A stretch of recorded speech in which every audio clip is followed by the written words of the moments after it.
Hey guys, Lori here, pharmacist. So I'm going to be talking to you today about the HPV vaccine. HPV and the HPV vaccine.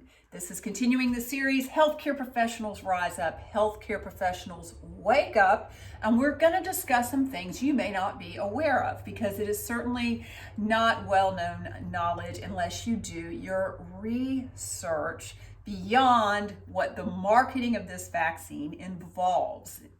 Way beyond. So we're going to discuss some interesting points that you should be aware of for the sake of your patients, for the sake of yourself, for the sake of your children.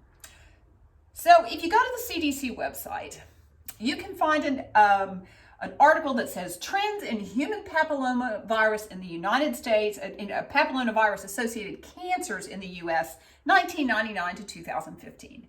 This article is relevant because the vaccine came out in 2006. So that means we're discussing where we were at with HPV-related cancers before the vaccine came out on the market.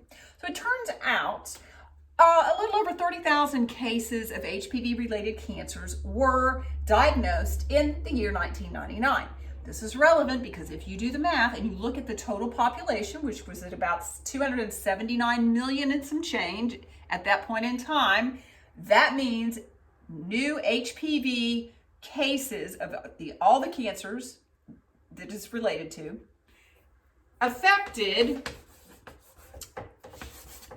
about 0.01% of the population. That's right. So before this vaccine came out on the market, 99.98% of the population were not even being affected by HPV-related cancers. Yeah, it was a very small amount, but yet somehow they decided that we needed a vaccine. Turns out if you fast forward to 2015, the caseload had increased to over 43,000. But if you do the math, which is about 321 million in the US at that point in time, you're still at affecting roughly the same amount of people percentage-wise of all HPV-related cancers. What else is hugely relevant?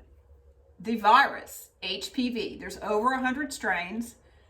We now are vaccinating with Gardasil 9, which covers 9 of those strains. A couple of those have been, the 9 strains they've picked are problematic, could potentially develop into cancer over time. However, HPV, again on the CDC website, over 90% of the time, your body is going to clear it on its own because anyone who's sexually active is more than likely going to come in contact with an HPV virus, some strain of it. But your body within 2 years has the ability to create antibodies and fight it off on its own. So that means less than 10% of the people are being affected by the cancer-related types of HPV. This is huge because instead of, if HPV-related cancers were such a huge issue, we're so concerned, and yet over 90% of the time it clears itself. Turns out a little more research will yield that your immune system plays a huge role in how effectively your body clears it. Immunocompromised people that are smokers, people that have, lousy lifestyle habits are less likely to be able to clear the virus than normal, healthy people.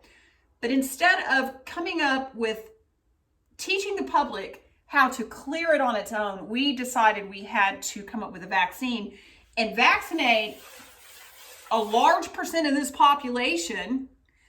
It's now from age 9 to 45 years old, men and women. Boys, it may only be to 26. But anyway, potentially children that have not developed, they're not fully developed. Instantly, this vaccine was never studied for its effects on fertility. It wasn't studied long enough. They don't know that. They don't, in fact, even know if this vaccine actually prevents the cancers it claims to. Because the way the HPV works, you may carry it for a while, you can't get rid of it, and then later on it goes on to develop into a cancer. And why is that problematic? Because we know that vaccines are not noted for lasting. It's booster city, right? Got to get boosters out the wazoo now with the MMR. What are we up to, 5 now? Is it that you have to get? When originally that vaccine came out and they said, oh, 1 is good for life. Well, we've seen that's not true. Same with DTaP and Tdap. You know, we have to keep boostering to get your immune system to mount that immune response, right? So with a HPV vaccine, we do not, in fact, know how long it lasts because we've never done these studies. We're just vaccinating young girls, young boys in formative years with no studies to see how well this vaccine is actually going to do what they claim it does, all right? When, in fact, to begin with, it was never affecting a large percent of the population. This was not a huge problem going on in the U.S. But you know what? Did they know that if we yelled cancer vaccine, that everybody would line up and go running? Seems that way. What's some more that's interesting about this vaccine? In addition to HPV-related cancers affecting a very small percent of the population, this vaccine has a whopping dose of 500 micrograms of aluminum per dose. It's a 2-dose or 3-dose series, depending on your age. It was never in the clinical trials taken. There was no placebo. There was no true placebo. They used the aluminum adjuvant as the control group. All right. So then what happened? They did these clinical trials. You can print out your very own. This is Gardasil 9. I've also got regular Gardasil because I looked at both of them. This was the one that used the aluminum placebo. Gardasil 9 actually used Gardasil as its placebo. Quote, placebo, because it's not truly inert. Oh, what happened in the clinical trials? And this is huge. So we're back. I'm going to write that 0.01% up here because I think this is so relevant, because in the clinical trials, over 2% of people, participants, came back, and this was true in Gardasil 9 and in the regular Gardasil, over 2% presented with an autoimmune disease they did not have before they were vaccinated. So if you present with an autoimmune disease, over 2%, it was like 2.2 or 2.3%, I can't really remember. But for a type of cancer that you had 0.01% chance getting, and if you knew maybe how to better take care of yourself, you could have even less than that percent, but you're going to take the risk of coming back with an autoimmune disease that could last you for the rest of your life, put you paying into the system for the rest of your life, with God knows how many hospital visits, drugs, etc., depending on which autoimmune disease you presented with. Over 2% came back. In addition, over 2% had a serious adverse event. There were also a lot of spontaneous abortions, women that were pregnant, that kind of thing. But again, 0.01% chance you're going to get this type of HPV-related cancer, any type, and over 2% came back with, so, that's a total of 4%. Over 4% came back with serious adverse events and potential autoimmune, so combined. It came to over 4%, which is, I think, pretty significant. Again, this vaccine has never been studied for fertility. We're injecting a vaccine for a sexually transmitted disease, and yet we've never studied to see if it affects fertility negatively. What else? Fertility, it turns out, is at an all-time low right now. Now, is that a result of the HPV vaccine? Well, you know what? We don't know because we're not doing studies to find out. Maybe it's time to start. I don't know. Me, I look at what's my chances of getting the disease and what's my chances of something bad going wrong if I get the vaccine. And it turns out the chances of something bad going wrong are way higher than the chances of me actually getting the HPV that's going to later, much later. So because, if we're injecting girls and boys at 11 years old, all the HPV related cancers don't generally present until you're over 35. Okay. They're in mature adults, right? So you're talking about a vaccine that's going to have to last over 20 years if you get it in your formative years. We don't really know of any vaccines right now that last over 20 years. You got to keep getting boosters with tetanus, right?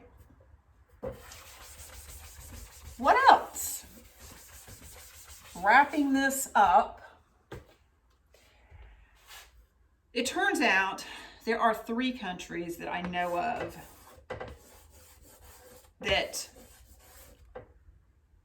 there's been an outcry since giving this vaccine about the incredible side effects, negative side effects.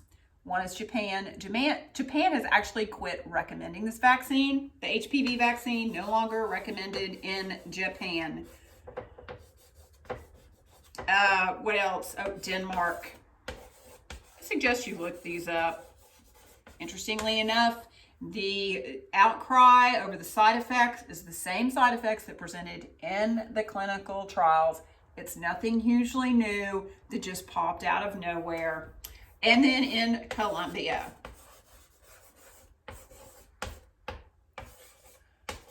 Okay, so again, when you're going to question a vaccine and whether you should be getting it or not, the first question to ask is how many people before the vaccine are being affected by the disease we're vaccinating against.